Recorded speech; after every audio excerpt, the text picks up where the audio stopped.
So as John said, we have a new round of funding from US Bank and are looking for other initiatives. So if you have a parks project and need some technical support or other ideas of ways that we can support parks redevelopment, whether it's a brownfield or not, we would love to speak with you.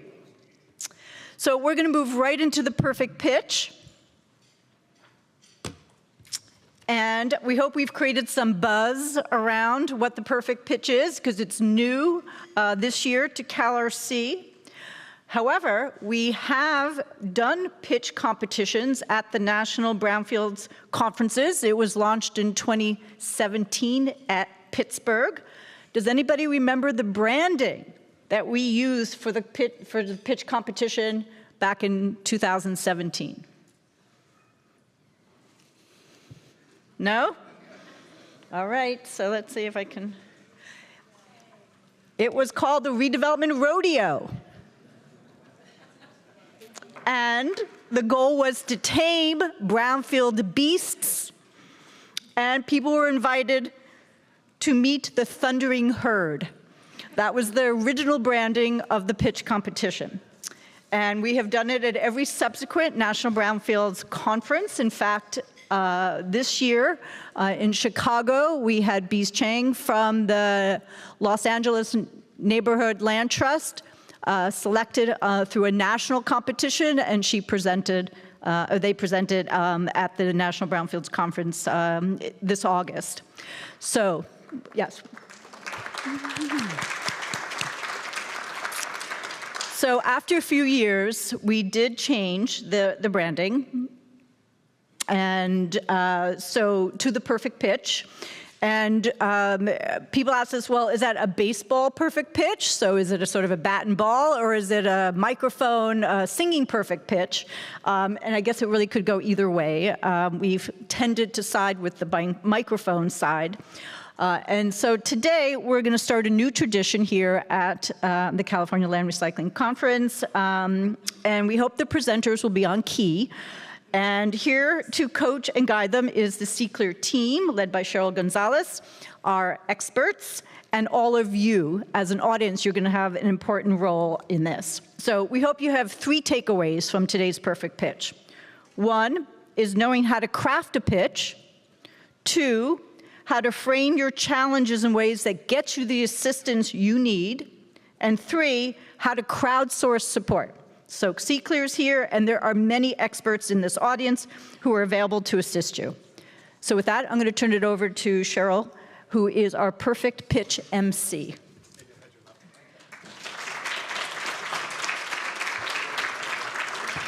Oh, well, good morning, everybody. Thank you for coming this morning, and we're so excited to bring Perfect Pitch. This is really a huge lift for many people to participate in a very short time frame, and I really want to thank our experts and all of our Perfect Pitch applicants. Out of 14, we select 3 out of our region, and we did it very quickly after the National Brownfields Conference, and I'm really excited about our 3 Perfect Pitch folks: Central Assembly of Richmond, Coconino, Arizona, and Tule Lake, California. So we'll be hearing from them soon. Oh, I forgot I have to do this, don't I? Okay, here we go. Let's see if this works. Nope. Okay, just a few housekeeping things. There's no breaks, obviously, so feel free to quietly step out and return at any time. You all know where the restrooms are. We ask that you put your phones on silent or vibrate to avoid disruption. Like, I forgot to turn mine off yesterday in one of the sessions, and my son called me. So anyway, and you know what the Wi-Fi access is. And today we're going to be using Mentimeter, which you guys will participate in the scoring. Just real quick, all of you should have this audience evaluation reference sheet on your tables. You'll be using this sheet for criteria when you vote best presentation, after you see all 3 presentations, and then best call to action. So that's the evaluative criteria that you can use, and then you'll score with your Mentimeter, which your scores will be integrated in with the expert scores, that they have a more holistic approach to the overall presentation. I would like to now introduce, excuse me, overview, expert introductions, 3 project presentations. We'll have a lightning round from the experts. Then we'll do audience voting, and then Jean will be announcing the awards and close and transition to the keynote. So I'd like to take this moment. I'm going to quickly introduce the experts, and they will take some time to give you a brief overview as to who they are and why they are so qualified for this challenge. So Mike McLaughlin with SCS, Ashley Badesch with partner and director of Western Practice Sustainable Strategies, and James Simon, who's the president at RSG Incorporated. So we'll start with Mike. First things first, how do I turn on my microphone? Here. Okay, I'm just an engineer. Turn on the switch. I don't know whether to give you my wife's version of my expertise or my mother's. I think I'll do my mother's version. I'm a senior vice president with a company called SCS Engineers. Started out here in Long Beach in 1970. The firm did. I didn't go to work for them until 1973. So I've been there for just a little while. I got to work on my first Brownfield project back in 1976, although we didn't know that's what it was called. And I got to tell you, I've had a blast in this career. I picked exactly the right time to join the environmental consulting world. So many regulations, so many things have changed over the last 52 years or whatever it's been. And it's great when you get to drive down the road and see something that you actually helped create. I mean, in a small way. I mean, my role's been small, but it's really rewarding.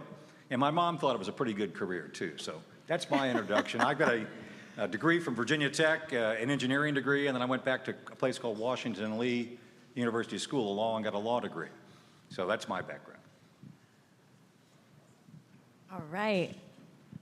Hi, I'm Ashley Badesch. I'm a partner at Sustainable Strategies DC. My firm is a consulting and government affairs and grant writing firm. We represent primarily local governments and economic development entities and nonprofits around the country, helping secure federal, state, and philanthropic resources for community priorities. So in the grant writing and funding consulting space, my firm has been heavily involved in brownfields for many years. My business partners worked on brownfields before they had a name as well, and had been judges on the redevelopment rodeo back when it started in Pittsburgh. So I'm honored to get to carry forward the tradition with Sustainable Strategies. We, in terms of expertise for the perfect pitch, we work very closely with communities on developing sort of perfect pitch for funders. So the lens that I'll bring is thinking about the different resources that you might be able to leverage and how you will be pitching your projects to funders at different levels to help move those projects along. So thank you.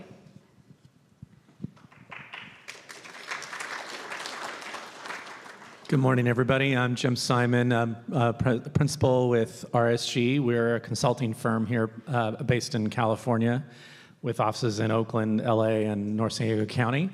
Our firm has been around for about 45 years. We've done a variety of real estate and affordable housing and finance projects throughout the state. In addition, you know, when you get into brownfields, sometimes you have to roll up your sleeves. I guess we could add to our portfolio the disposal of tires. We once had to help remove about 5,000 tires from a small lot in Southgate a couple of years ago, which was a lot of fun. So I'm sure you all have had those experiences too. Sometimes you know this is technical work, and sometimes it's labor intensive. So with that, I'll turn it back over. Thank you. So I want to introduce to you our finalists. Again, we had 14 applications received from across the region. They were all excellent applications. And so a team of us from CALRC selected these top 3, which include the Central Assembly of Richmond. It does not mean or Richmond, but simply Central Assembly of Richmond, their Triangle Project. And each of these applicants or these perfect pitch candidates had a coach from CALRC to help them through the development of their presentation, which again was very labor intensive in a very short period of time. So our coach with the Central Assembly of Richmond was Jim Bergdahl from CALRC. And the presentation today will be done by Wyatt Patak. He's the with Central Assembly of Richmond. And I understand he has a colleague that's joining him. And I'm sorry, I don't have your name, but he's going to introduce you for sure. And then Coconino County, Arizona, they'll be presenting on the old county jail. Their coach was Elizabeth Richardson, who's in Arizona, couldn't join us today. So Ignacio DeRitt, you made it to the front, good.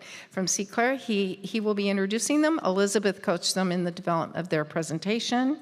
And the presentation will be done by Tom Hanakak. Did I say that right?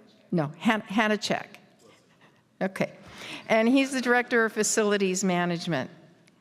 Tara Clifton is here just in support, right? Is she still here? Yeah, she left, okay. And then our third presentation will be from the city of Tule Lake, California. They're going to be presenting on an old fertilizer site. Their coach was Janet Nieto from CALRC, and the presentation will be done by Jenny Cahello, who's the Chief Resilience Officer from Tule Lake. So I want to just do a shout out to the coaches again. They took on the job at the last minute to help these different presenters with their presentations, which included fact sheets, more information for the experts, and then a PowerPoint, which you'll see here in a minute. So Jim Bergdahl, again, helped with the Triangle Project from Central Assembly of Richmond.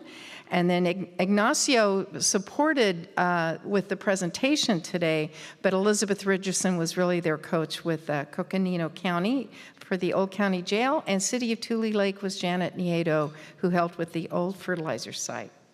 So with that, I want to first have Jim come up, and he will introduce our first presentation, Central Assembly of Richmond. There you go.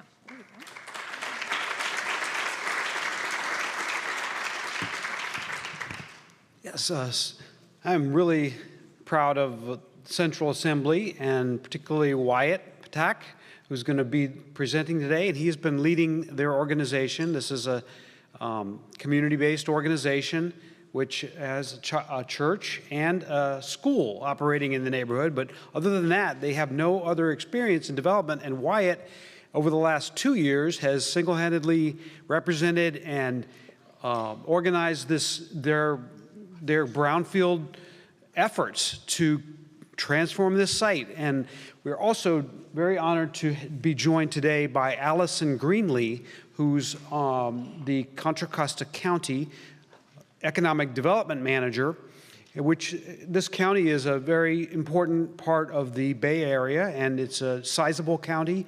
And Allison, we are really happy to have her support this today. Thank you. Turn it over to Wyatt.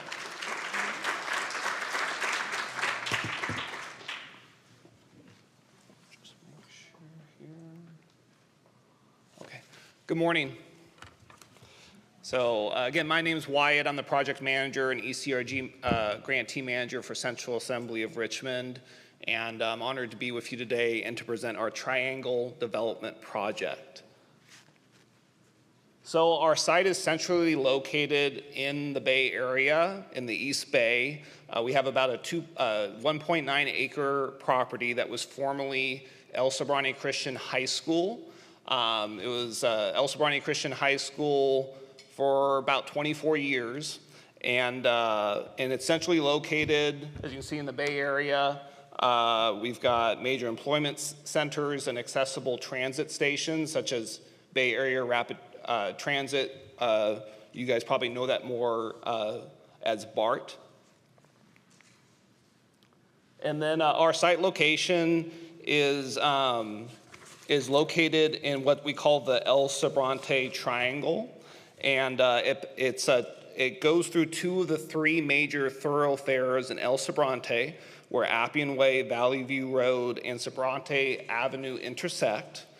And I don't have it up here, but we just recently got the 2024 average annual daily traffic from the county, and around 4,000 cars pass by the site on an average day, so it does get quite busy.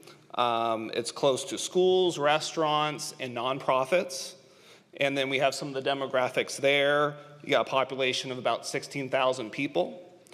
You've got average income of around 60,000 and about 10% poverty rate as well.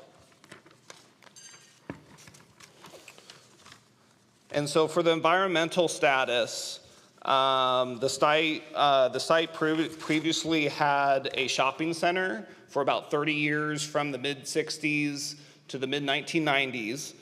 There were about two dry cleaners there. And about 5 years ago, we had the property in escrow, but when they did the phase 1, phase 2 environmental reports, sadly there was a lot of dry cleaning chemicals present, especially tetrachlorine. And so what we've done so far is we've collected soil, groundwater, and soil gas samples on site and at the neighboring property. The findings show that most contamination is located on site near the dry cleaner. There is some groundwater and soil vapor that has been extended off site, but mainly our ECRG investigational grant, really the scope is on site as far as that goes. And then our preferred cleanup calls for the removal of contaminated soil and the placement of zero valiant iron, which is known as ZVI, in the ground. And if you don't know what that is, it's a type of iron that naturally breaks down harmful chemicals in groundwater. It also helps prevent them from spreading as well. And then I will give it over to Allison Greenlee, the Economic Development Manager. Just press this for the slides. Oh, perfect. Thanks, Wyatt. Good morning. My name is Allison Greenlee. I'm Contra Costa County's Economic Development Manager, and we are thrilled to be here today to be supporting Wyatt and his team at Central Assembly of Richmond. We are really excited about this project. And it is central and in alignment with the county's recent general plan and climate action plan update. And what we heard from the community is that they really want to see development to include things like healthy food options, things like affordable housing in the neighborhood. So we were really excited when the Central Assembly team approached the county to partner on this project. So one of the possible reuse options is affordable housing. And I won't get into the weeds too much here, but Contra Costa County, like all counties in California, have to meet a variety of affordable housing needs. And so, again, this project would really be central in terms of helping the county to reach its needs and also really reaching something that the community is asking for as well. Okay, thank you, Allison.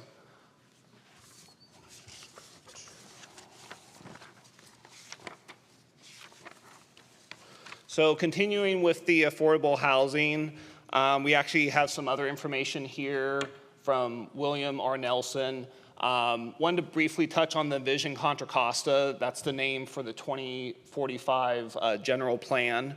And we wanted to double check with the county and partner with the county to make sure that what we're proposing not only meets the limits, but to see if there's any additional ways that we can extend it as well. And so the current height limit is 27 feet, but I listed a couple of extensions that are allowable, 35 feet, if findings specified in the zoning can be made that relate to the building size massing, protection of view corridors. It also can qualify for a density bonus from the height limit as well.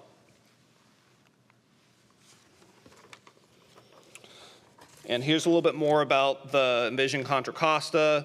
Just last year, the 2045 general plan was adopted, and then our site's land use designation is mixed use low density, 10 to 30 units per acre.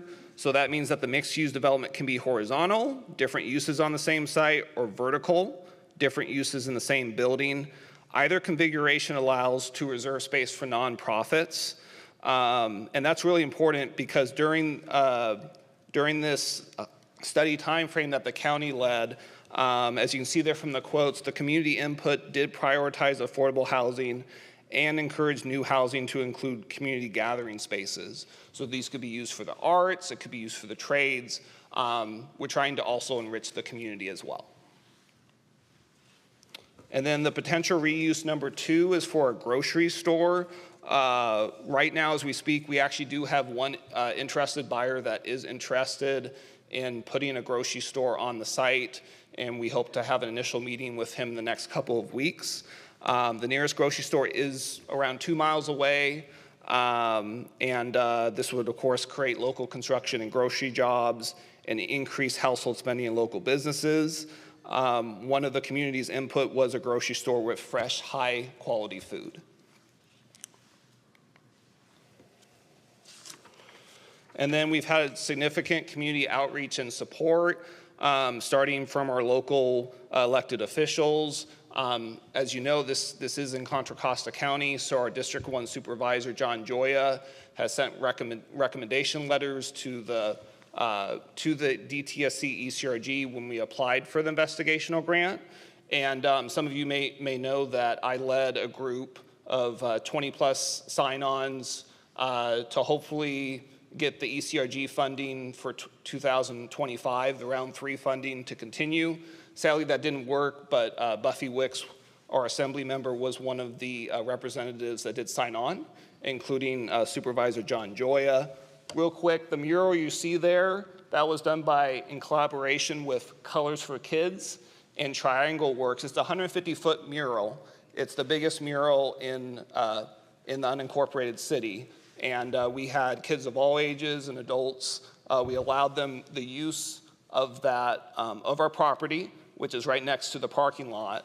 And we had a lot of, we just let them do that. We let farmers markets use our property as well. That's a picture of El Sobrani Christian School, which currently is at our church site.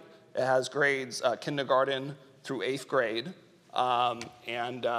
El Sobrani Stroll, people saw our first fact sheet. Around 10,000 people saw that as well. Lastly, what we need to move forward and what these funds could help with is a conceptual highest best use analysis comparing the 2 primary reuses for financing, mixed use development of both primary uses as well with test feasibility, and develop a phasing plan that shows how remediation, entitlements, and financing can proceed in parallel. And that is my presentation. Thank you so much.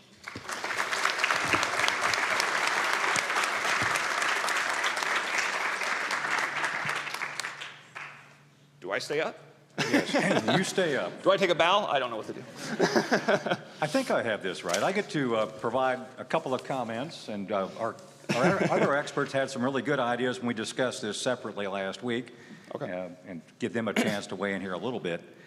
This is in no particular order of importance. I apologize in advance for that. You had a commercial dry cleaners on the property for, you said, 30 years, right? Yes. It was either major or minor cleaners or major cleaners. It was 2 different ways in your... Correct. And there was a second one as well, but the primary dry cleaner was there the longest. Well, and the one that was kind of caught my eye was the one that was there from 1963 to 96 or thereabouts. Yes. And they would have had a commercial general liability insurance policy that would have been on an occurrence basis, and there'd be pots of money theoretically available if that insurance, if anybody could figure out where that insurance policy is. This is something we've seen work in other communities where you're trying to scrounge together some money, and if they had $1 million a year for 10 years of coverage that would cover environmental releases, might be a source of pot of money. Just occurred to me that might be the case. Has anybody looked at the prior dry cleaner and their insurance policies? Yeah, so we, in early 2021, we hired an environmental attorney. And we to apply for the state of California SCAP grant, right. We had to do our due diligence and look into if we could pursue legal action to get that. And what both concurrently the water board and our attorney thought was that the owner was very old. I think he was in his 80s or 90s, and there was no really foreseeable path forward with that. So both the water board and our attorney agreed that sadly we couldn't really get any funds from that.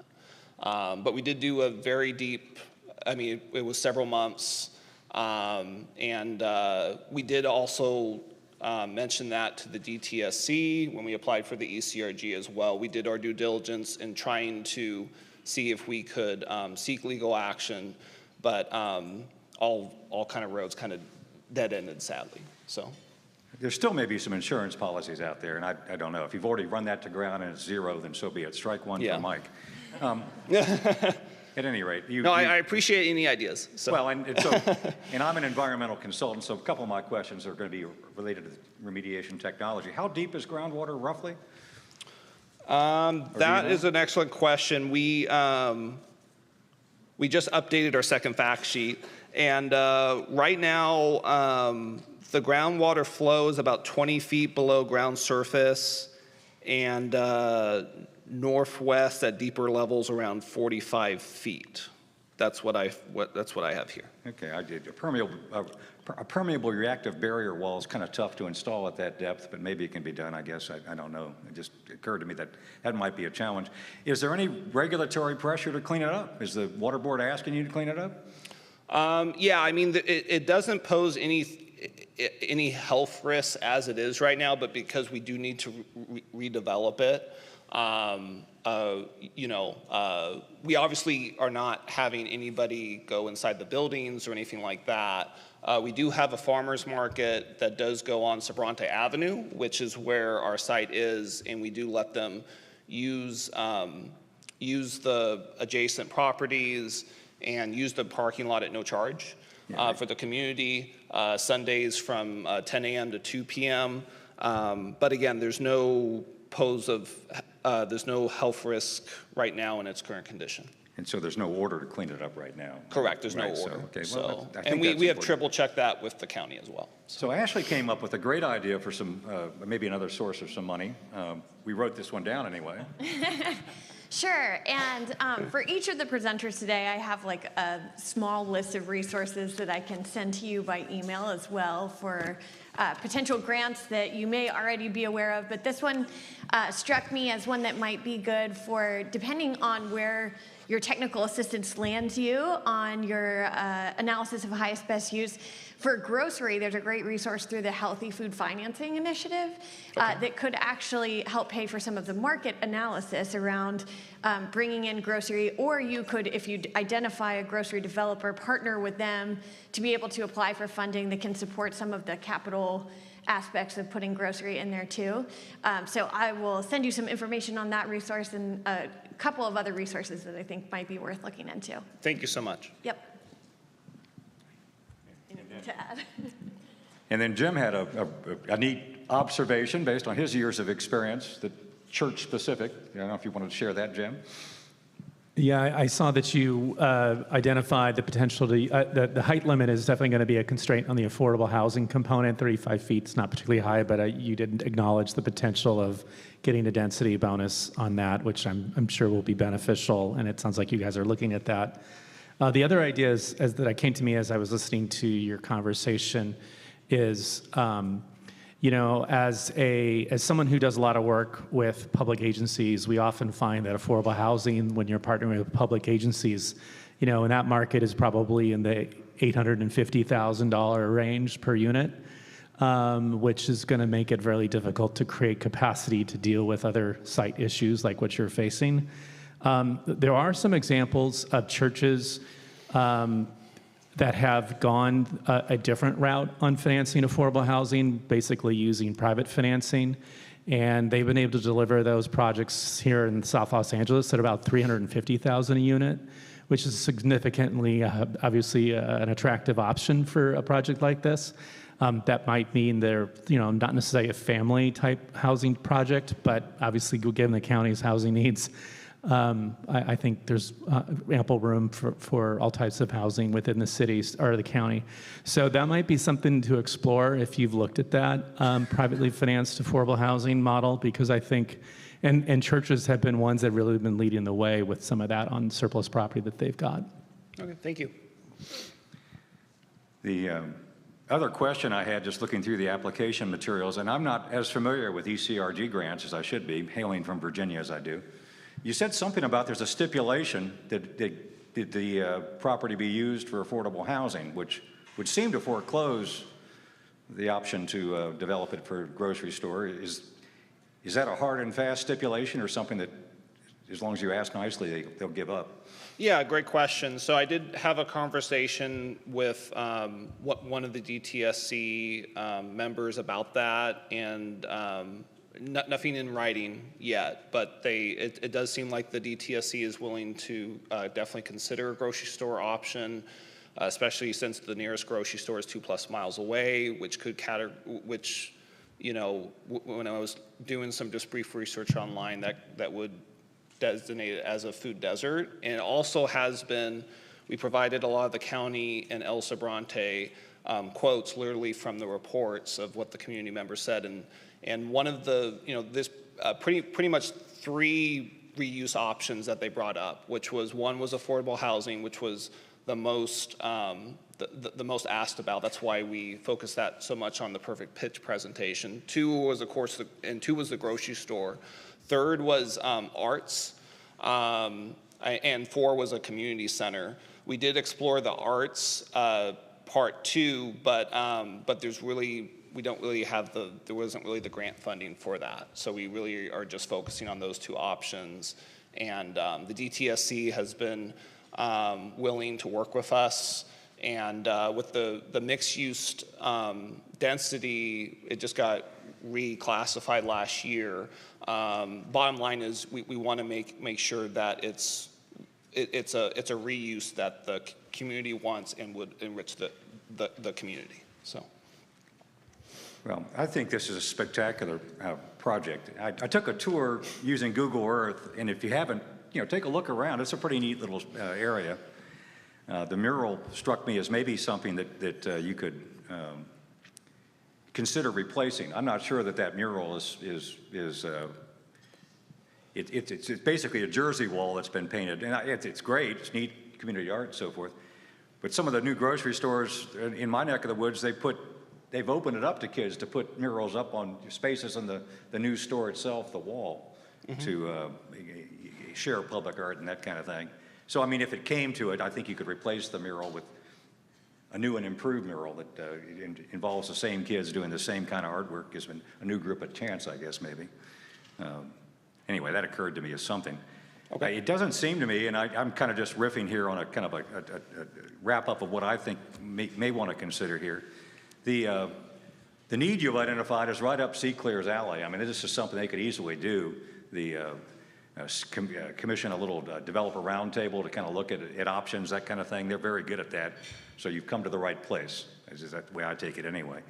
I don't know how important it is to get the remediation done right now, because the kind of technologies you've talked about probably could be put off. I mean, it's been there 30 years, right? The contamination's been there 30 years. You would have to mitigate the effects of the contamination in any new construction. But you could always go back and install vapor extraction,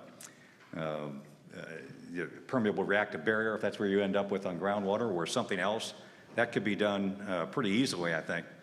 And so I don't know, I mean, it seems to be a lot of concern in your presentation about getting the remediation done now, but to me it doesn't seem like it would necessarily have to follow that way. It could be, you could get a developer on board and kind of dovetail the remediation with what they develop. It'll take them a little while to get their entitlements in place. Sure. So there are 2 pressing needs of why we are trying to get it right now, and also why we applied for this perfect pitch to get the pro bono support.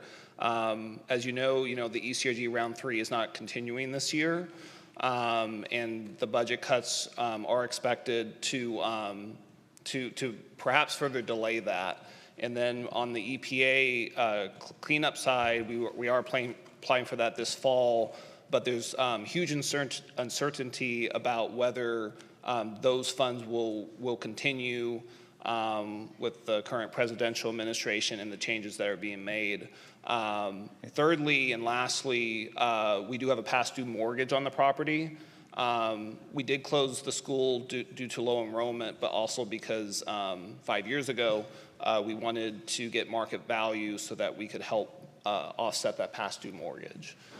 So that's why we feel like we need to push now, and we do want to clean up the community and also enrich it as well. Okay, so thank you, Wyatt, and thank you, experts. You want to give them a round of applause? Thank you. So now it's your turn to ask questions. We have 5 minutes for audience questions, and Lauren and Devin will come to you with the mic. Anybody have questions? 5 minutes. Okay, we have. Yes, in the back. That's it. Yeah. You guys answer for 5 minutes. Yes, thank you. Sorry if I missed this, but is there a reason you can't do the grocery store and affordable housing? I'm just thinking San Francisco, there's Safeways with housing on top of them everywhere. Yeah, so the CALRC has actually had examples of both grocery store and housing, so that is something that I'm now considering thanks to this conference. And when I get back home, I'll be kind of looking at different ideas of how we do that. One of the things I didn't mention just briefly was we had dozens and dozens of calls asking from developers when we were trying to sell the high school and stuff like that. So now that we have kind of a plan in place, we're starting to contact those developers, including the one that we're meeting with in a couple weeks about the grocery store. So this conference has definitely illuminated the different things that we can do, and we will be looking at not just an or, but an and/or as well.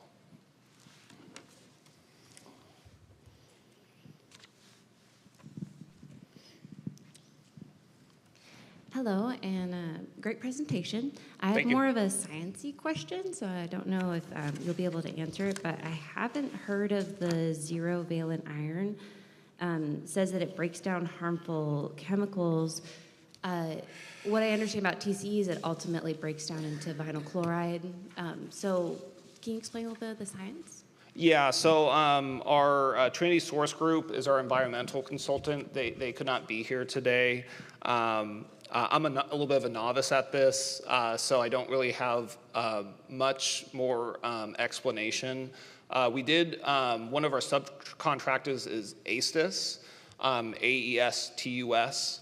I hope I'm pronouncing that correctly. And they've done deep scans using their own technology to look at the various levels of groundwater contamination and things like that. That was one of the slides I had when I presented the first day on the summit. And so I know that there's some new technologies that have emerged in the last couple of years that I'm still learning as well. We just updated the fact sheet yesterday, and so I would be more than happy if you want to message me in the Whova app, and I can get a better explanation from our environmental consulting team on that. Don't be shy. Hi. Hi. With the tetrachlorine, does it present a problem as it goes into the groundwater, or does it also rise to the surface? And if you're putting housing, and if there was already a school there, it is a carcinogen. So I just wondered how that's remediated. Yeah, so I mean, definitely. So we're asking for it looks like the ballpark estimate as of right now is $2 to $2.5 million to get it cleaned up, so that we can use the property again and reuse it. And I don't have too much more of an explanation except that it doesn't pose a health risk right now in its current condition. Trinity Source Group has has looked at a lot of data on that, but to reuse it, of course, we would need to get it cleaned up. And again, you can message me in the app, and I would love to give you a better explanation of that. All right, last question. One more question, raise your hand. Great presentation. How might you bring in the story of the person who was involved at the church, the story of the residents there, the story of the folks who might benefit from the grocery, the grocery store? I just feel like because there's no water regulatory agency pressuring you to remediate it right away, in a way, this can be dismissed, right? But if you share the story, then you can actually create a sense of urgency in your pitch that says it's not just about us cleaning up a land, it's about these students, it's about this person needing a home, it's about a pastor losing his members because they have to move away because the rising cost of housing. I'm just asking, have you thought about putting that into your pitch? And I think that would make it more powerful. Thanks. Yeah, thanks for that question. So we tried to incorporate, in the short time that we had, some of the direct quotes from the community. And so, again, the number one reuse for that site is affordable housing. That's shown through the RHNA allocation that we presented. It's shown through the community feedback that was literally just down the street from the former El Sobrani Christian High School. So there is an urgency within our church to get it cleaned up. Obviously, the past due mortgage, it's something that, since December of 2020, we're a faith-based congregation, and, we believe that with God, all things are possible. So we firmly believe that with the county's support, which they've been supportive all the way, Allison was the first contact that I had when we were applying for the ECRG. We found out like 3 weeks before the ECRG application was up, and I was calling everybody up and saying, oh, what do we do? And Allison helped us get a lot of the contacts and stuff. So we do believe that the community and the Lord's brought us this far, and that we will have a resolution. But it takes time. It takes time with all these brownfield projects. All right, everybody. Thank you so much, Wyatt. Thank you, experts. So our next presentation will be done by Coconino County, Arizona. And I'd like to introduce Ignacio Dayrit to introduce our next presentation. Thank you. Good morning. And CCLR is so very proud of all the 3 finalists. We've been helping them all these years, ECRG or MARC grants. So, and we've been hard on them as they've done through their EPA and ECRG journeys, and now put them through the ringer for this perfect pitch, which, as you can see, is actually pretty challenging and pretty exciting. Tom Hanachek with Coconino County is there, I think he's Public Works, and they have a jail that they want to bring justice and joy to. And so we are very pleased in presenting this challenge to you. Tom? Thank you.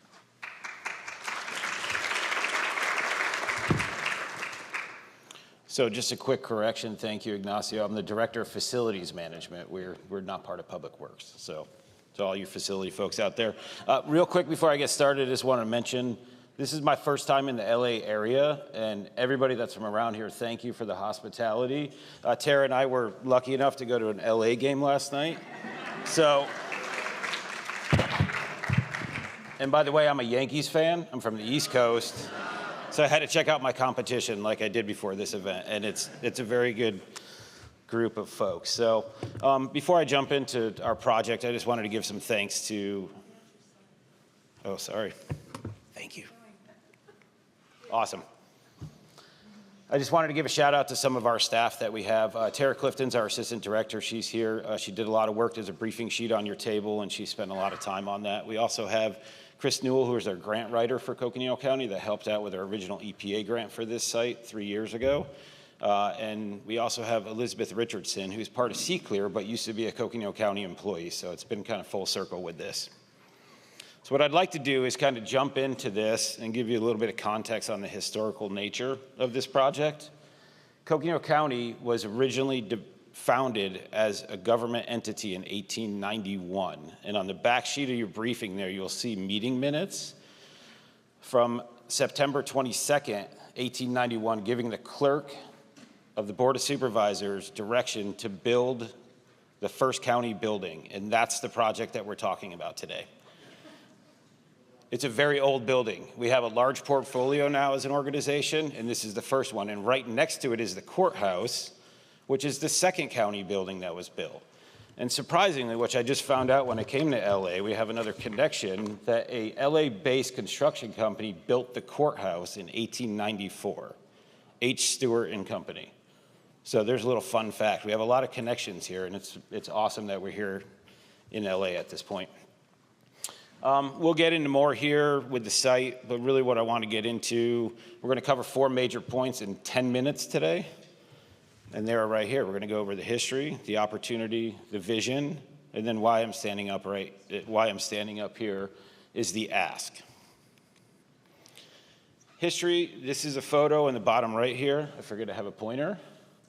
And this is a historical photo right here. The old jail, the site that we're talking about is right here. It went through multiple renditions and additions between 1892 and 1925, and eventually rests as it is today, a 2-story building, just over 3,000 square feet. And as we do, our communities grow and the need increases. So we, as an organization, added multiple additions in the 60s and 70s. And for we're at a Brownfield conference, you know what that means for building materials.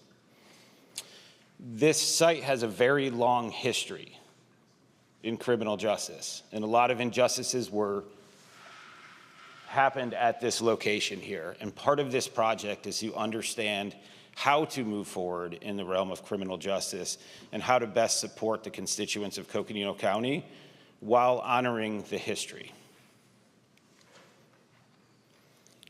This is a picture of the courthouse. We have a lot of community events. This one we have some Navajo dancers here on the front lawn. So we have community events that we sponsor as an organization, but the community also uses the lawn at the courthouse. This is part of the city block for the project site. This building was the second one that I mentioned earlier, 1894, built by the LA-based company. And what we envision for this site is a justice hub, an entire campus, an entire city block of a justice hub, and a community gathering place. We have a couple renderings here envisioning. The one on the top there is actually done by the Downtown Business Alliance in the city of Flagstaff. And the lower one there is a rendering that's done by one of our architectural firms there of what it could be. And part of what we're asking today is to help determine that. The other important component of this site is that it is located in downtown Flagstaff. And I had a chance to meet with a few of you here throughout the week. Flagstaff is surrounded by public land, which is amazing for recreation. It's terrible for development, and it poses a lot of challenges for growth. And we have, right now, an entire third of a city block that is laid vacant for over 25 years since we relocated the jail in 2000. That's doing absolutely nothing. So, as the owners of this property, we have a need. And that need is a new courthouse. When we build that new courthouse, it allows us the opportunity to repurpose the historic courthouse, to create additional community space around the historic courthouse and around the new courthouse here. And it allows us to create this justice hub that I'm referring to. The other benefit of it is it will strengthen the downtown businesses. We, like many towns in the West, are reliant on tourism. We're just south of the Grand Canyon, if you've heard of it. We get about 10 million visitors a year. A lot of them come through Flagstaff, and it's really our largest tax base. So it's a very important component that we consider the community. We've also, as an organization, we've done a lot of programs in changing how we provide services to our constituents, to the citizens, to anybody that has a relationship with Coconino County. And one of the most important ones is on the criminal justice side. The intent of this site would be to prevent people from going to jail, from going to prison. So we want to intercept them along that pathway with the end goal of making them or helping them become members of our society that contribute rather than take away. We all find times in our lives that we need assistance. And as a government entity, it's our responsibility to provide those. This site will allow us to create a consolidated location for people that have experiences in criminal justice to get the help that they need immediately there on site and not take that next step and not take the next journey to go to jail or to go to prison. So this graphic illustrates kind of the 4 major pillars that this Justice Hub would provide.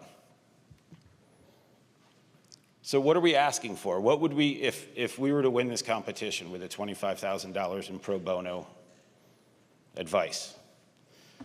We want to engage with the public.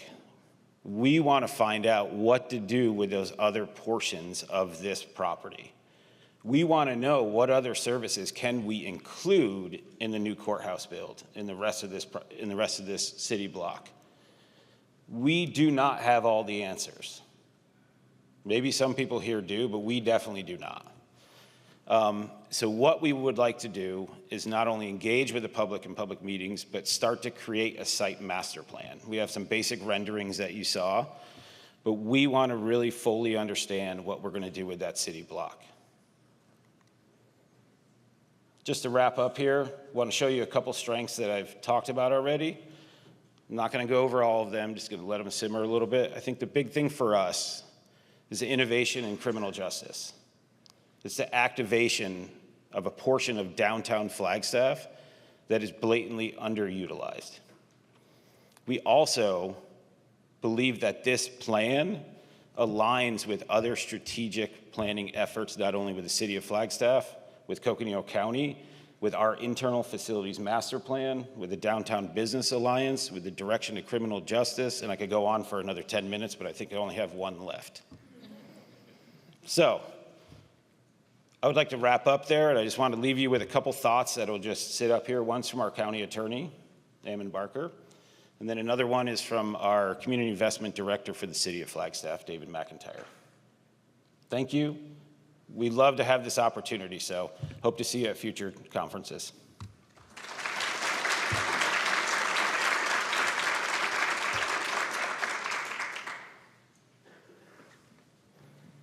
Thank you so much for what was a great presentation. I really commend all the work that you all have already done and the vast amount of information and supplemental information that was submitted with your application. It was really impressive.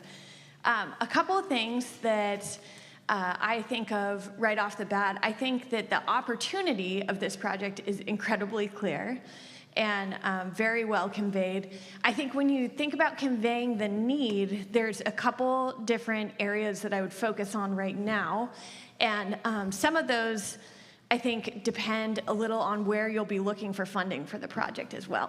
So I think if you're looking at the federal level right now, given the current administration's priorities, as there are federal resources that I do think would align with the project, and I'm happy to share those with you as well. I think you want to be thinking about the need in terms of looking at workforce participation, consolidation of social services, opportunities to save costs, and opportunities to reduce recidivism. So I think conveying some of the numbers and statistics that might help show the need from that perspective I think there's a really strong case that I'm sure you could make on sort of the federal resource side for this project as well.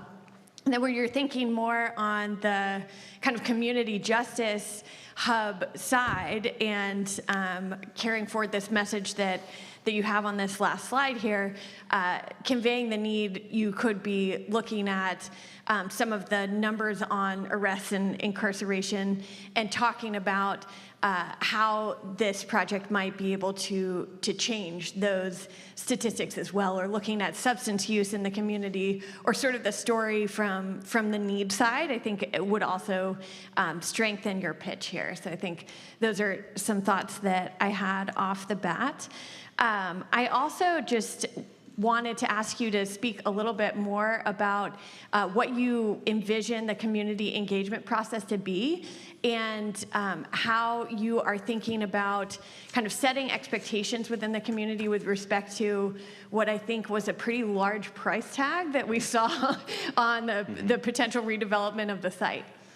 Yeah, thank you very much. So I'll just start. You basically hit the nail on the head. Is our biggest issue with this project is the funding for it. So if we look at cost of construction, it's no surprise to anybody. It's very high these days for a variety of reasons. What we're experiencing in Flagstaff is about $1,000 a square foot for new construction. Now, with a 95,000 square foot courthouse on this site, I mean, do the math real quick. We're looking for about $100 million just for this component of it.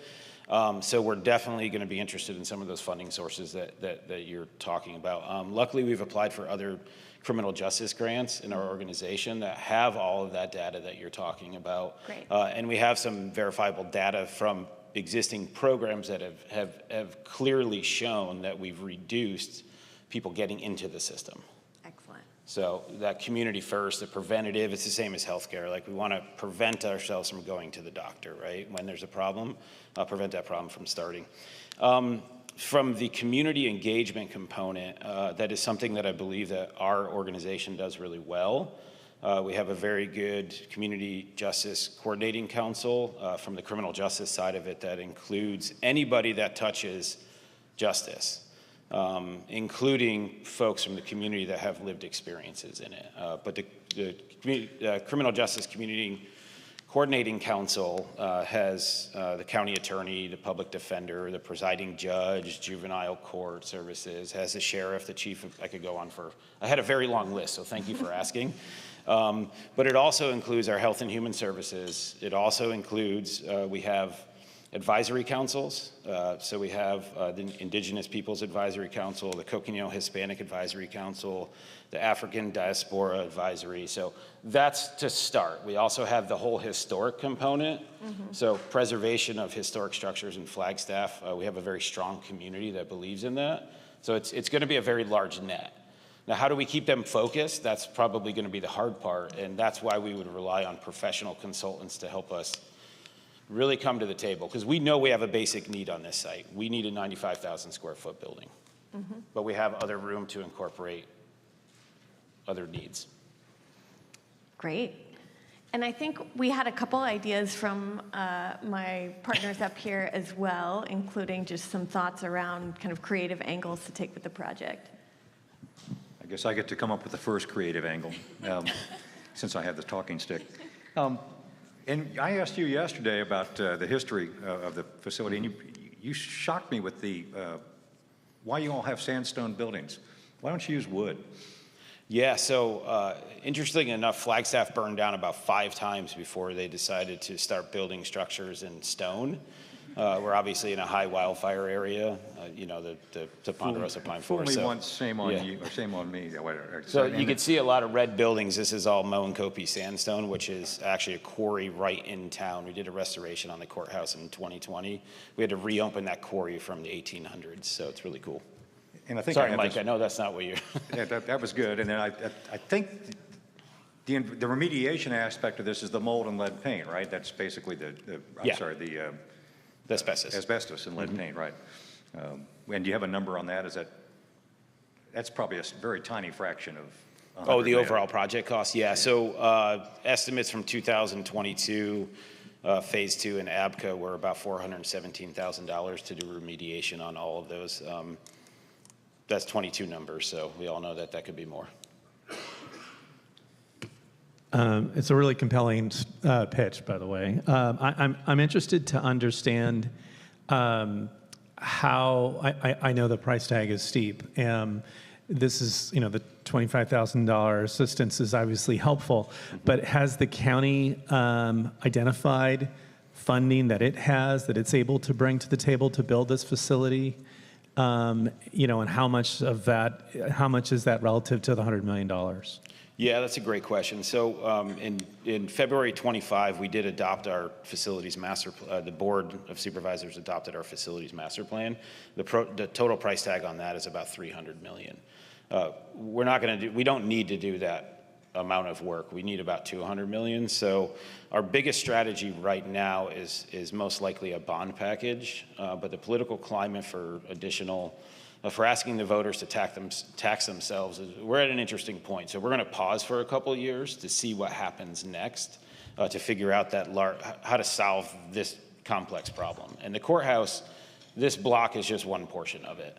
There's additional development that we want to do. We own half blocks to the north and a half block to the east that have county facilities also that are a component of this large downtown domino effect. So this is kind of just the first stepping stone. And then just in our conversation as a group last week when we were talking about this, a lot of projects like this where they're public and partnerships with the community, there's an association with someone who's maybe famous that was there or that had been at the property that could rally support not just locally but maybe even nationally for this site. Have you guys done any kind of historical assessment of that yet?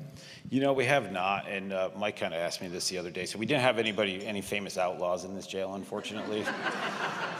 But the story that I do have that I found, so our senior construction manager is a history buff, and I texted him yesterday, and he's like, well, the only really funny story is that back in, I think it was the late 1890s, a couple of the inmates there bribed one of the guards with a bunch of alcohol. Don't ask me how they got it in the jail cell, but the guard ended up getting drunk, and then they escaped out of the roof.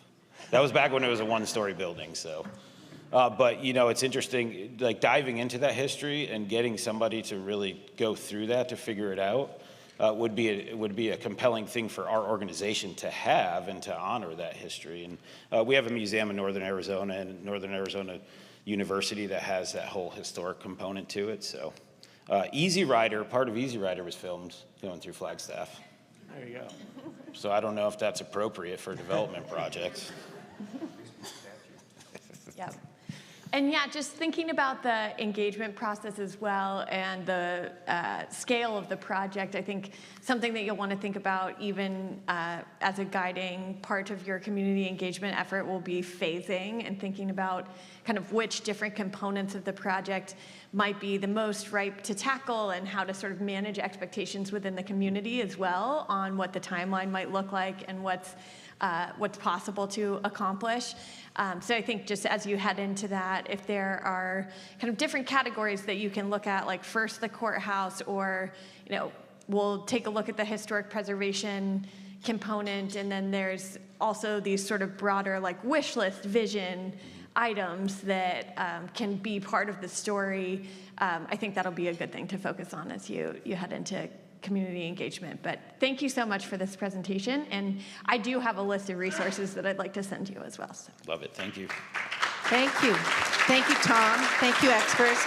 Okay, it's your turn for questions. We have 5 minutes for questions, and Devin and Lauren will get over to you. Anybody have questions? There's one way in the back.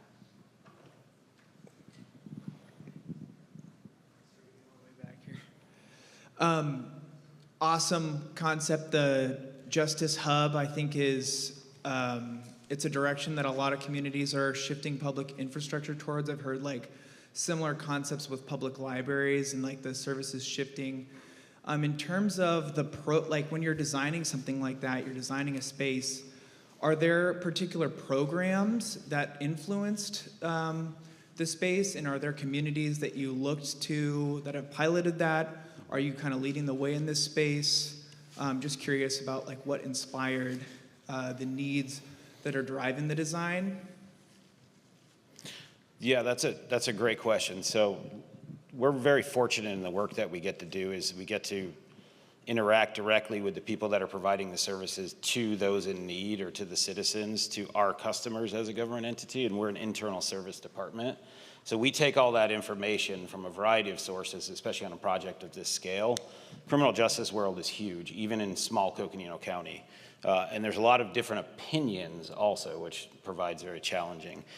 We basically take all of that and then we throw it, it just eventually with help of architects and a lot of discussions, we figure out how to best design the building to provide the services. And I'm not trying to dodge the question by any means. It's kind of a hard thing to do. I'll give you an example of one project that we recently did, Pathways of Community, which is basically the same concept for when people get out of our jail. They are forced to walk through a physical space that has 12 different entities, and it could be the county attorney, it could be the public defender, adult probation, Christian charities, folks from Health and Human Services that talk about housing. There's folks from transportation there. So you're basically setting this person up for success, that when they walk out of that door, they don't just get a plastic bag when they exit jail, right? They get all the tools that they need to go forward and and do whatever they want to do at that point, but hopefully succeed. So I don't think we're blazing any new trails with this. And one of the things that I believe in, and Tara could attest to this, is that any project we do, we want to see if somebody has done it before. Because we don't need to waste valuable tax money reinventing the wheel. And we could learn a lot from other folks that have tried this or were those trailblazers. Hopefully that answered your question. Oh, sorry, I answered too long, huh? One more question?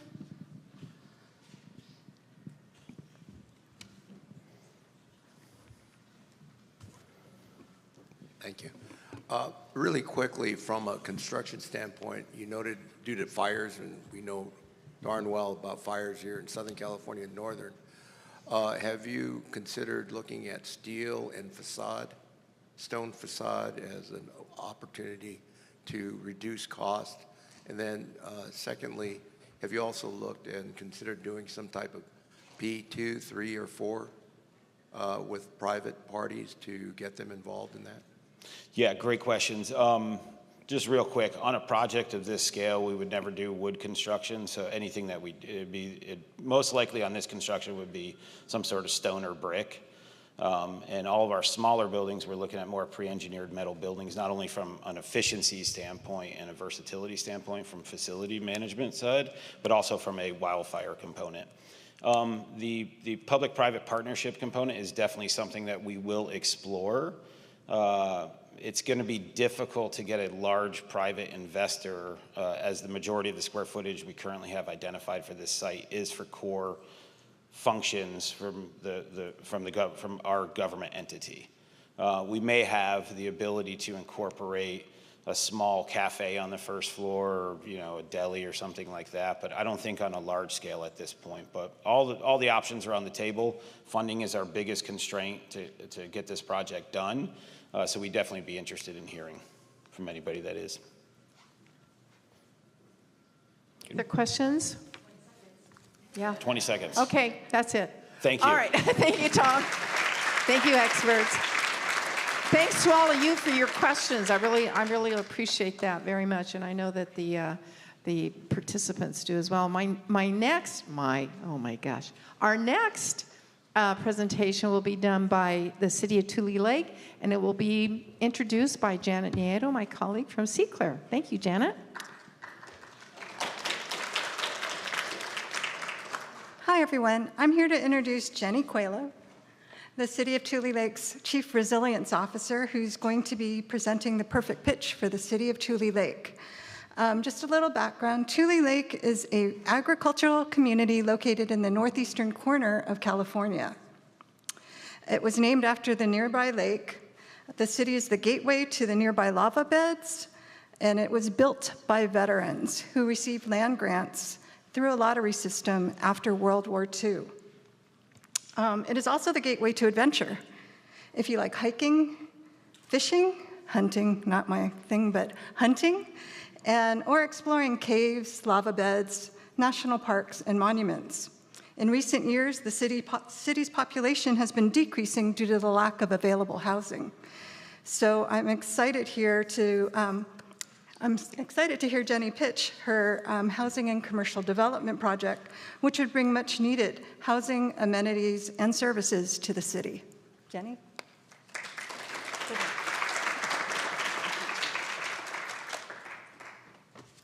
Thank you, Janet, and thank you to everyone who has been so helpful here at the CALRC conference, and thank you for our panel who has dedicated their time to help us.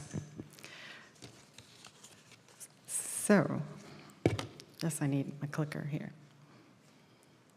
Oops, wrong way.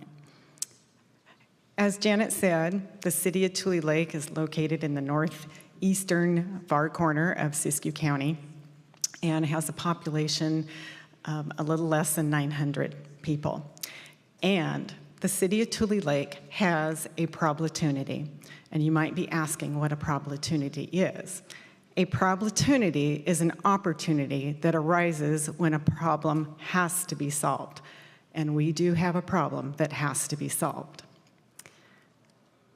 First, just to give you a little background of how we've done with our community engagement and how we have wonderful volunteers, we're going to hear from Murray Balesta. He is our volunteer on the Tule Lake Revitalization Committee.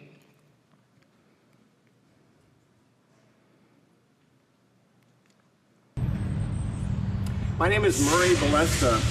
I was born here in the 1950s as a son of homesteaders. This woman here is my mother, and homesteading is a big part of revitalization and the housing situation here in Tule Lake. The revitalization effort is huge.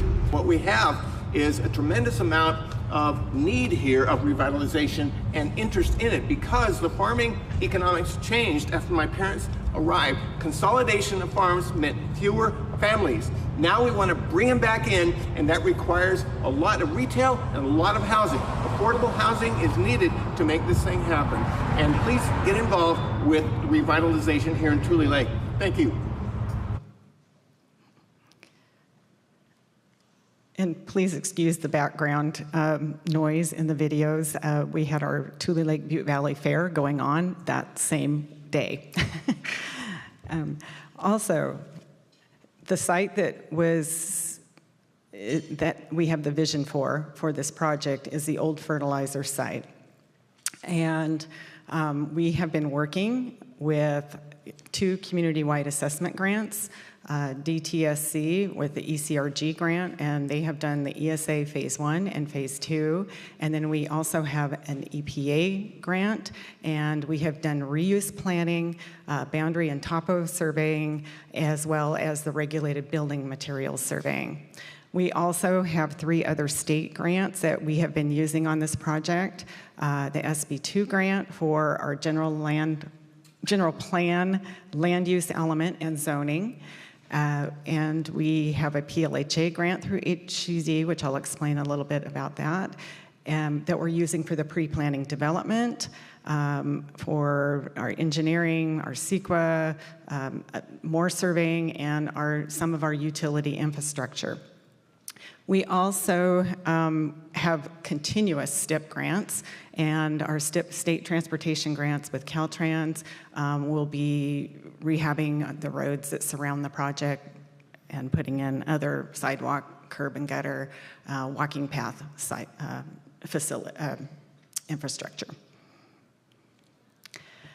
This is the old fertilizer site, and on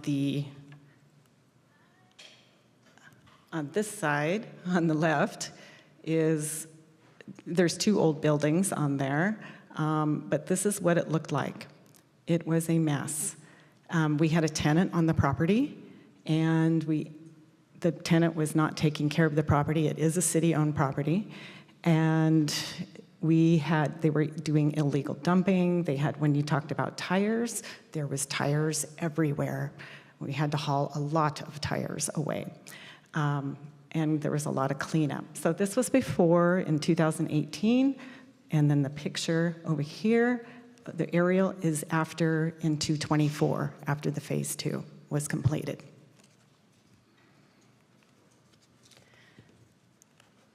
During the phase 2, they did 20 boring locations. 16 were of soil borings and 4 of water. And you can see they did it throughout the property. This property is located on the east side of Tule Lake. And you can see there's a railroad here, and there's also the state highway goes right by here also. And here's the old shop that had all those tires in it.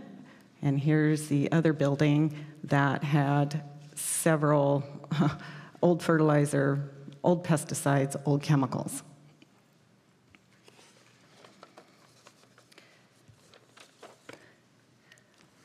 Of those 20 boring samples, there was 4 elevated sites, 3 sites elevated in TPH in the shallow soil and water, and 1 site elevated in lead and shallow soil.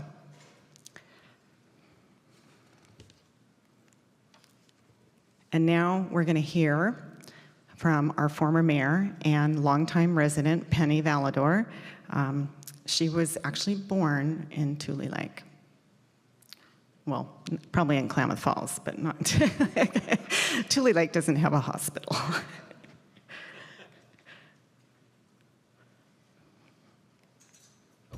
Hi, my name is Penny Valador, longtime resident and past mayor of Tule Lake, California here. Also 49 years married to a Hispanic, so I'm very involved with the Hispanic culture in our town. Everything has become quite depressed and difficult. We don't have housing anymore for our local farm labor.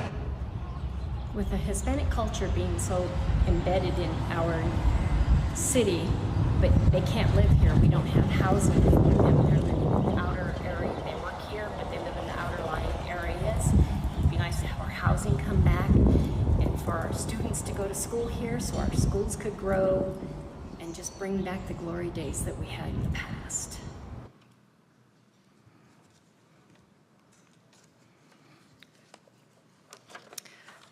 So, as I mentioned before, the city also got a PLHA grant, which is the Permanent Local Housing Allocation Grant through the Housing and Community Development, or HCD. This grant is for low to moderate income, multifamily and single-family housing. And one of the criteria of this grant is to at least have 1 unit of multifamily and single-family built by 2030. We hope to have many more than that.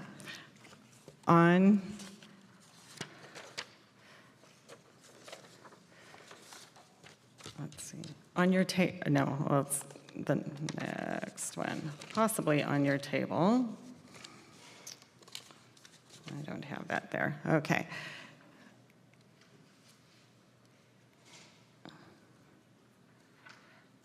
On your table, oh, I only have 2 minutes. Wow, I got to go fast here.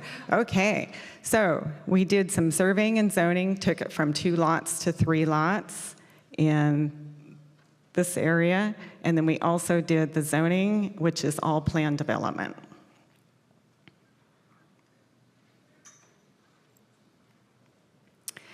And why is the PLHA project needed? We have a lack of suitable housing. We haven't built a house since 2011, so that's been 14 years. We've had a population decline from the lack of available housing for both multifamily and single family, and waiting for housing. We have a waiting list for housing within our city. What the city of Tule Lake needs to achieve the vision, everything on the left we have done or is in progress, and there's a long list.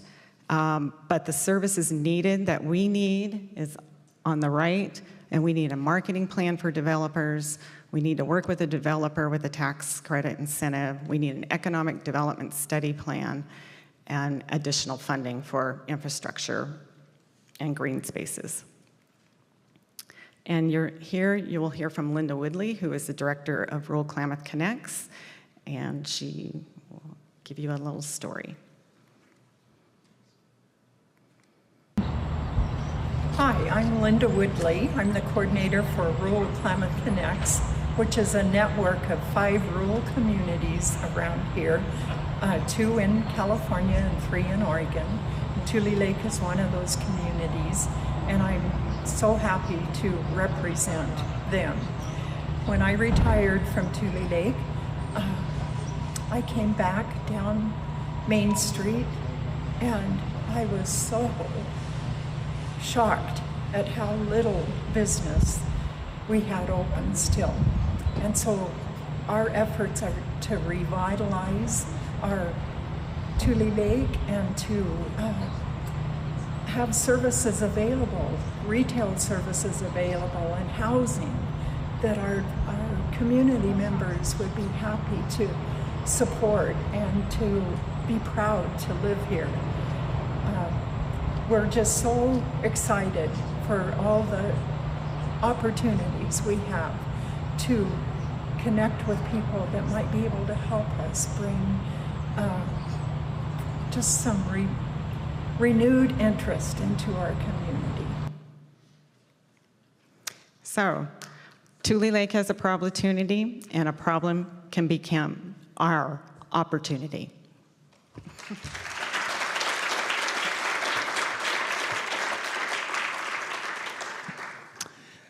Hi, that was really great. I first want to start by just commenting on a really impressive amount of grants that you've been able to pull into a small community. Your town should be commended. I know Ashley has an email she'll be sending you.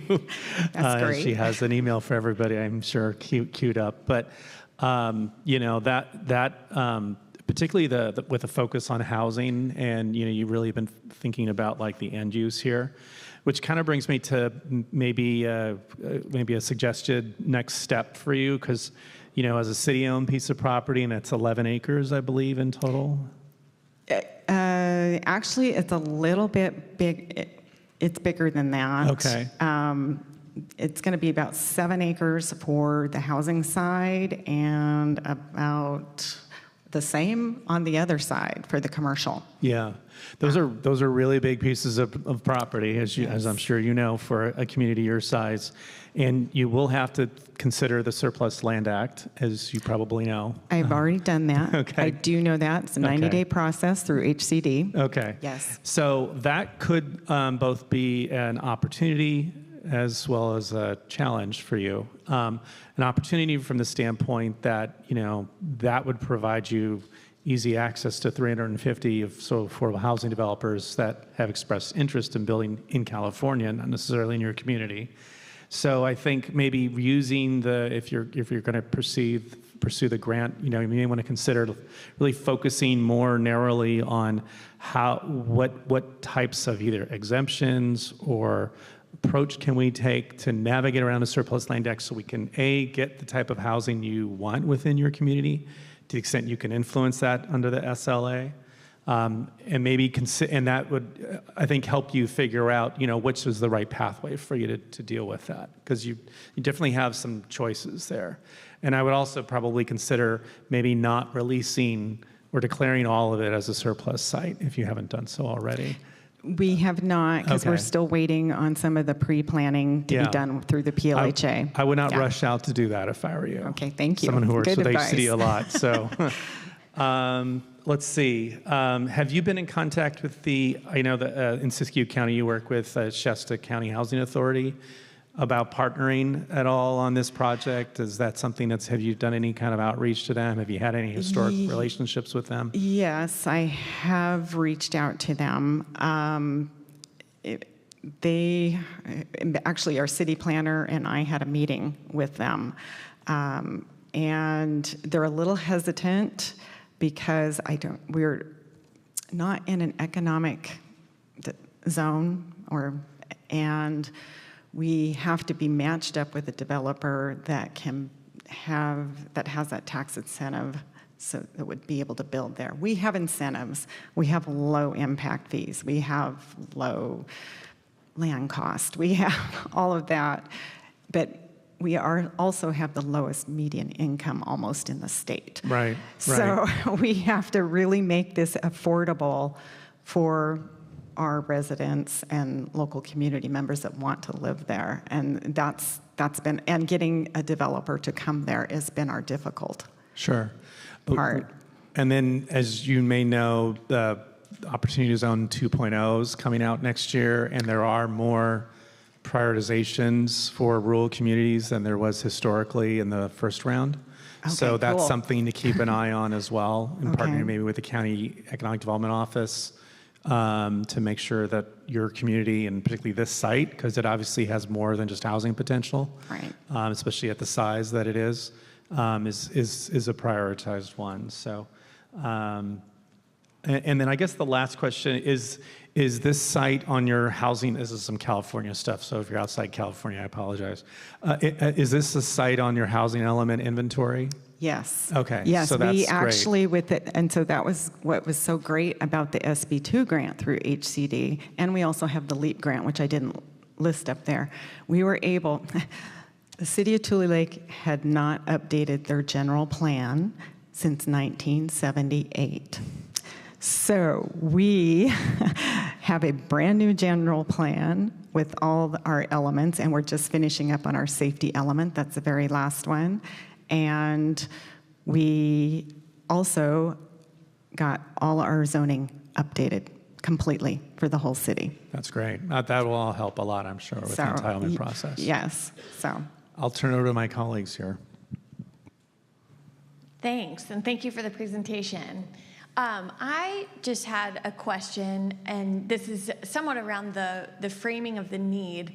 So I think when I think about need for affordable housing, often you're looking at areas where there's population growth, and so trying to marry population decline and the need for housing. I wonder if you could talk a little bit about what the story is for workforce. Are there people who are having to drive into the community? Because it is very clear that you have community pride and longstanding history and a desire to revitalize, but maybe a little more on the story about workforce. Sure. Yes, we have a large Hispanic population. It's 65% in the general population, 80% in the schools, or over 80%. I'm going to give you a prime example that just happened to us. Our city hall, I have all Hispanic ladies that work in the office with me, and our city hall administrator is starting a family, and they had a very small house in Tule Lake, and they looked for over a year to buy a new, just a house that would, as their family is growing, to support them, and they could not find one that was suitable. They ended up moving 9 miles away to the town of Merrill, which is on the Oregon side, and now she has to commute every day to work, whereas before she could probably walk to work if she wanted to. So that is just one example. I've had people come in. We have a waiting list. They have heard about this housing project. It is very important to the local community to have this built. Great. That's really helpful. Thank you. You're welcome. And just kind of picking up on the rural opportunity zone for just a minute, as I understand it, those are 3 times as generous as the urban-based opportunity zones. This Opportunity Zone 2.0 has really got some potential, it would seem, for a community such as yours. And then the environmental consultant, I mean, it sounds like all the cool work's been done. You've already cleaned the place up? I thank you to our great EPA consultants and our ECRG consultants, that was Langen and Stantec. Right. Yes, they have done an excellent job in helping us. And there's just a little bit of dirt that still needs to go, it sounds like, with some lead in it. Correct. We do have a little bit of soil remediation for subsurface. And you mentioned pesticides in the write-up, but were there pesticide contamination areas? I guess I didn't see them in the write-up, so I'm just guessing. The pesticides must have still been containerized or something. Yes, most of them were. We got rid of the chemicals that were containerized, but there were old chemical containers that were just laying around, old oil things. So, and that's why the TPH and We think the lead might have been from some old metal that was laying there. Who knows exactly? Yeah, lead can be a contaminant of some micronutrient fertilizers anyway. Anyway, it Yeah. sounds like you got the environmental handled, so congratulations. Thank you.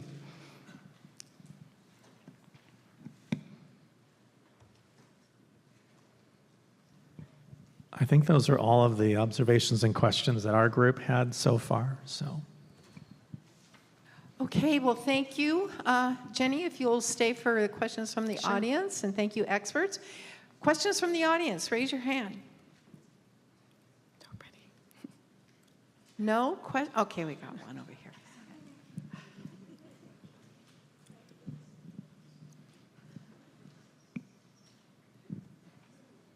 You might have said this, but okay. For the waiting list and people who are asking for housing, will this meet all the demand, or is there demand that will remain after this is built? This will help for the majority of the demand, probably. We cannot grow. We're agriculturally landlocked. We cannot grow to more than 2,500 people total with our current sewer system. So we have, something would have to be done on that end to expand, or we'd have to annex land somehow to grow further. So right now, this would be a big addition. If we could put, our planner is estimating we could put up to 72,500 square footage of housing on just about 7 acres of that. And then with the other, put a commercial business on the other that would bring in revenue. We have very low tax base because we have very few businesses. So, and we need services for our seniors and for our farm workers who put in very long, hard days.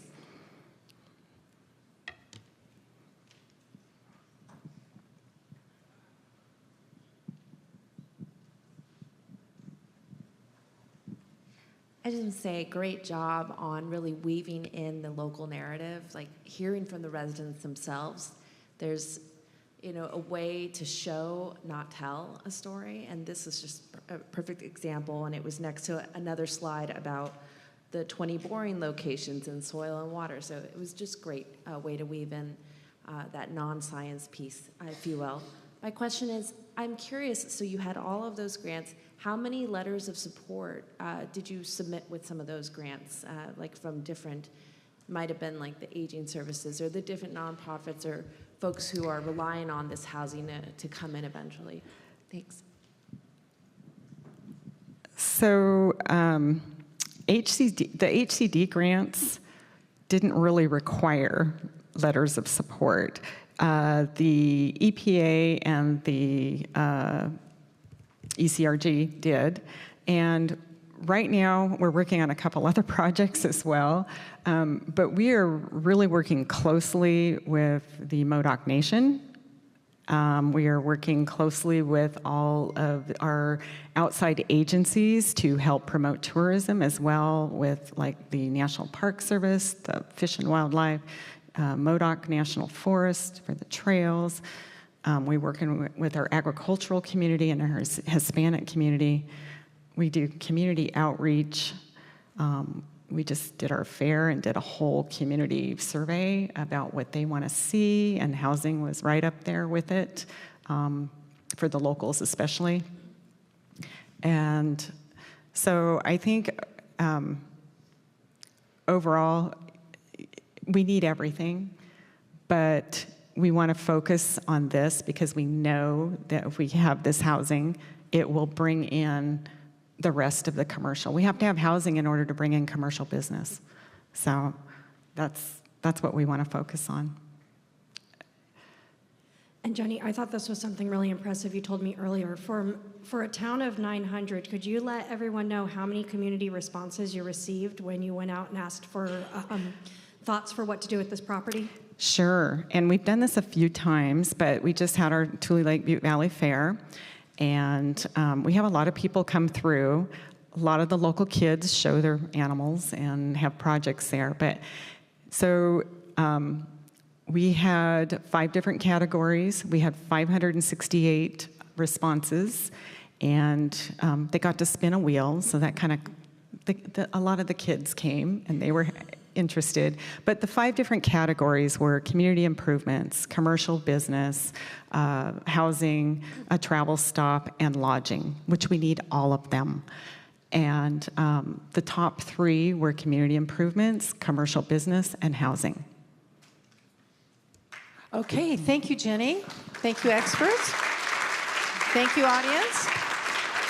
Okay, so we're going to do the lightning round, and as we're getting ready for the lightning round, after the lightning round, the experts will begin scoring their sheets, and then we are going to engage you in scoring best presentation and best call to action. Your scores, again, will be integrated with the experts to determine the perfect pitch winner, which the perfect pitch winner gets a $25,000 pro bono consulting package. So your scores are, again, going to be integrated into the expert scores. So you'll be participating with Mentimeter. You don't need an app or anything. Just do it with your phone. So expert lightning round. Let's start with Mike on the Central Assembly of Richmond. I don't know why I put or in there. Central Assembly or Richmond. Mike, 2-minute lightning round. I'm from Virginia. It could be or Richmond, I suppose. This is going to sound a little familiar because I've already said most of what I'm about to say. Again, I think that I applaud the Assembly of God Church for doing what they're doing. With a vacant piece of property, bringing in a weekly farmer's market. I mean, they're already walking the walk, aren't they? I mean, I think that's pretty cool. They're putting this property to some productive use in the community as it stands right now. And I love the mural. I enjoyed the kids' work on that mural as well. So I think this has a lot of potential, it seems to me.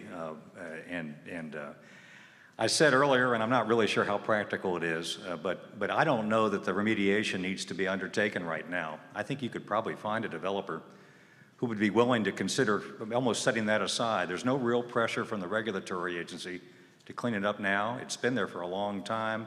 It is breaking down, it sounds like, and perhaps that would be a way to go.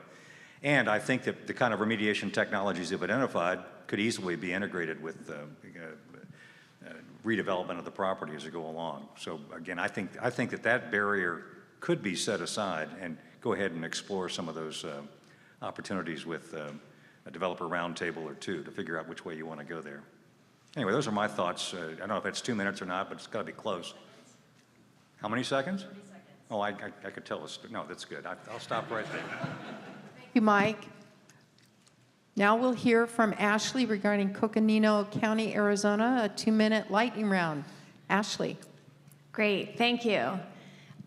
So again, I think you have a tremendous vision that's come together. I think when I try to think about this project from a funder's perspective, I do think that one of the challenges is describing the vision without sounding too lofty and sort of kind of really drilling down into what the project actually is and will be. I think something that we've seen over the past handful of years with resilience hubs and some of these bigger hub kind of focused projects that take a lens on justice and public health and really try to bring a lot of services together have immense potential. And then I also think that they come with a challenge where a lot of them sort of kind of spin out and don't totally get off the ground because there's sort of so much happening. But when you were talking about having people leave the jail and walk past the actual services that are already there, that really grounds the story in a way that it's like, you know, I can see what this is and I can see how these things connect and how they're addressing the needs that you described in the community. So I think continuing to think about when you come through the vision and start to talk to funders about this, finding ways to do it that are like very grounded in the functions of what will be happening in the social service providers that will be there, in the outcomes that you intend to see from the project, I think will be really great. And then I also think that the description of how the public land impacts your need to redevelop this property is highly compelling. I would continue to highlight that as something that makes this site that you're working on a special opportunity to look at for the community. And I think from the engagement, hopefully you will end up with some of the sort of stories and visuals that you'll be able to pull into the future presentations that you're giving, where you can reference back to what you heard from all of your stakeholders, including those who will locate at the site, as well as your residents and the broader community. So I think you've got a really great vision going, and you're looking at the right next step. So very exciting. Thank you, Ashley. And now we'll hear from Jim with regard to Tule Lake, the old fertilizer site. Jim. I really, again, want to commend you for a terrific amount of pre-work that's been done on this project so far. You've got a site that the city has, with limited resources locally in the region, to really done a lot to prioritize and focus, and you've got a pathway forward. I think there's a lot of folks that have, questions about rural communities these days and readiness, and you mentioned a little bit about capacity with the sewer system, and so infrastructure important, I think, to lean in on the readiness of the site for that development, that this isn't just a aspirational project, but the site is ready for affordable housing. You've obviously handled a lot of that on the Brownfield component, but I think the readiness side from an infrastructure standpoint, we know some communities in rural California are having some challenges there, and what's available, especially if you're thinking about trying to reach people from outside the community that may be looking at moving into the community as well. Again, I think if you're awarded this grant, or even if you're not, I would really be looking at how to leverage the Surplus Land Act, if you will. Because certainly you have one path, which is put out the notice of availability, which does not give you much in terms of how you can be prescriptive about what you would like to do and see on this site. And you may or may not get much out of that. You may get a lot of interest. You may get interest that of projects that don't make sense for the community or create a lot of pushback within the community and the like. So I would really consider, how do you marry, your next technical focus around answering the question around the Surplus Land Act and what's that right pathway, as well as the feasibility side of getting the affordable housing financing in. Very good. Thank you. Thank you, Jim. All right. So everybody get your phones ready. And it's your turn now. You will select best presentation. You will select best call to action. You have the evaluated criteria scoring sheet or recommendation criteria to score these different areas. And while the experts are finalizing their scores now, you can start finalizing now, then Devin is going to walk you through how to score, and then myself and my colleague Anna Maria will finalize the scores, and Jean will make the announcements. So get your phones ready.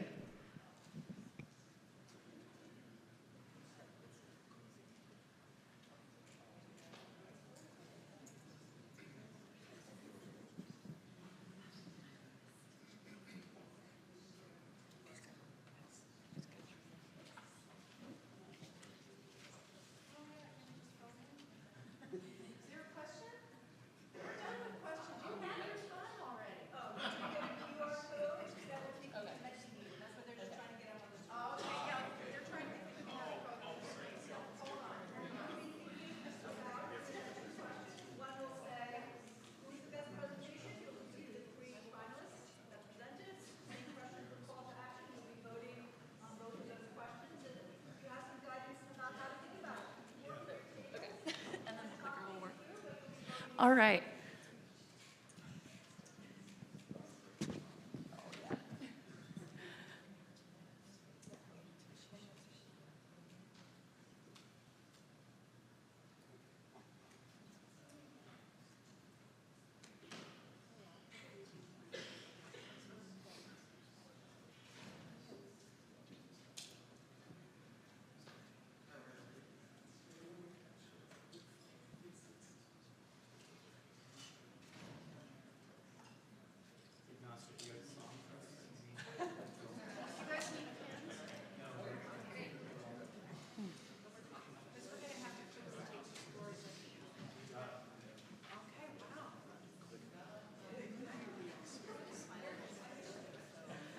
can escape out of this. Yeah. And look, there's a little X right there. Yeah. Oh, perfect. Okay.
Okay, awesome. So here we go. Here. Yeah, hi everybody. You may have seen me at the Brownfield 101 doing a Mentimeter quiz as well. So I'm back again with a QR code on the screen. So yeah, if your phone can't catch it from far away, feel free to walk up here and get the QR code from the screen here. This is going to be how you guys are going to help us vote for the winner of Perfect Pitch. You guys are really meaningful participants here, so please, think through what you just saw here today, and you can use the Mentimeter here to cast your votes. So you guys are going to be voting in 2 categories, and so you have some scoring criteria on your tables. If we can go to the next slide, I might need a clicker for that. Oh, perfect. Thank you, Alan. You're going to first vote on best presentation. So there's 2 categories. There's going to be best presentation and call to action. So here's the first one. And so best presentation is going to be the project team that you believe delivered the most compelling and engaging pitch. So we're going to give you a few moments to vote on that. So you can be thinking about, was the presentation clear, well-structured? Did you like the visuals that the presenters provided? Did they connect with the audience and inspire the viewers? And did the presentation clearly explain the site's challenges?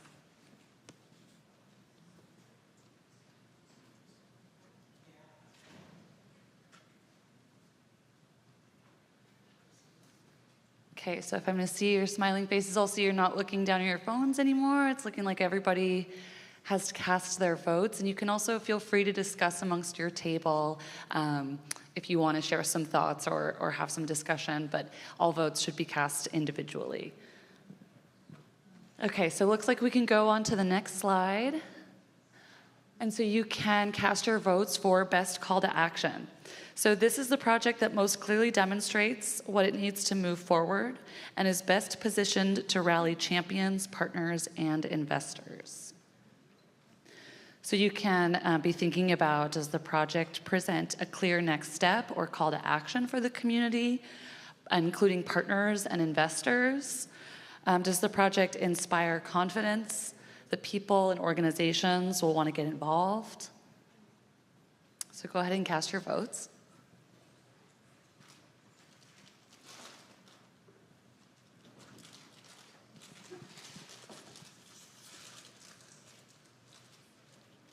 Awesome. I'm seeing we have 2 people left out of 64 that have scanned the QR code. Oh, awesome. Okay, so we're at all of our responses here. Okay, great. So more people are coming in. I'll give you some more time because we want to get everybody's thoughts in here.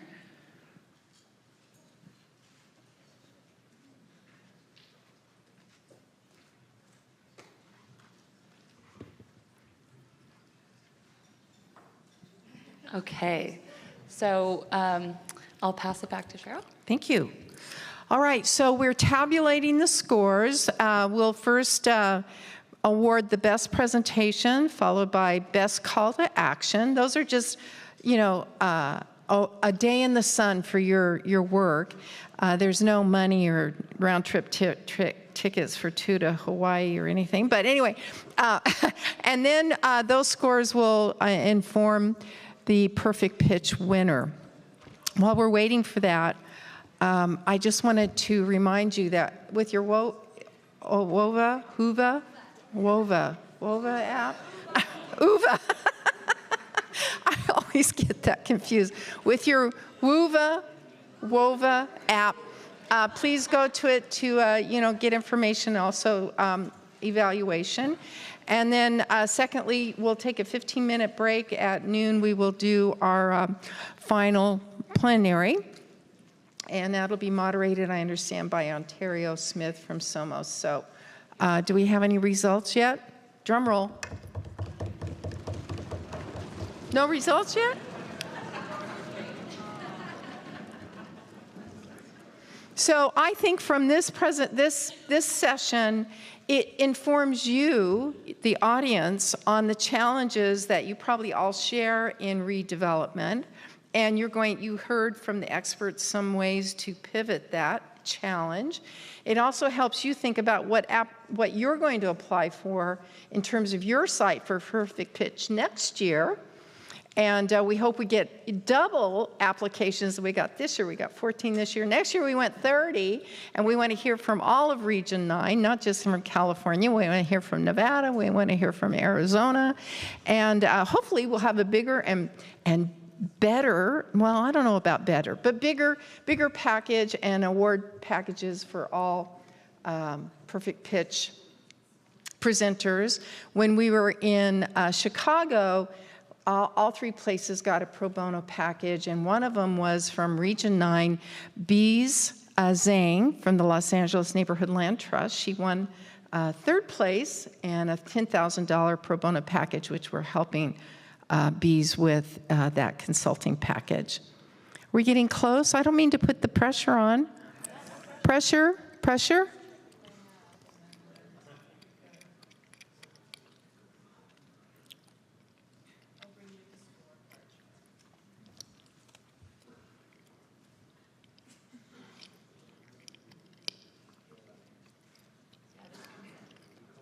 They're checking their math.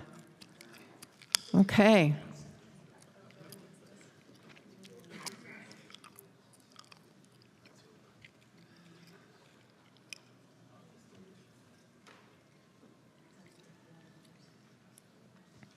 We will have scoring on which expert did the best job as well. So we're judging it like this. Applause.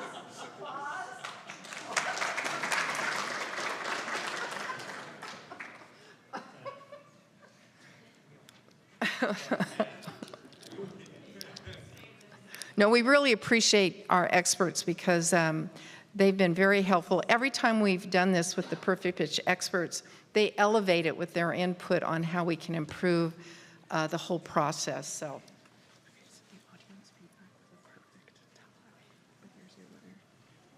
Okay, so wait. More questions. Who's the best presentation? It was a tie. Okay, everyone tied on both. Okay, who won? Everyone? But it was across the board, the total tie for both of them. Okay, so I need one. Oh, you need one. Okay, let's double check with that then. The suspense is killing me. Oh, who won? I need a best presentation. I need one. There is no. They got exactly us. Okay. All right, well, I don't know how we're going to break this tie, but what? There is a final winner with the audience all time. I know. Yeah.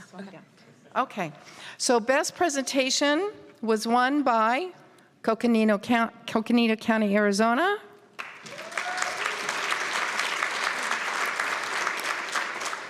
Assembly of Richmond. And Tule Lake. All right. So you all did a fantastic job. Best call to action. The winner was Tule Lake. followed by Assembly of Richmond, and followed by Coconino, Arizona. All three presentations won all two categories, right? Yeah. So the Perfect Pitch Award winner is Assembly of Richmond. Wyatt. Stand up, stand up. Good job.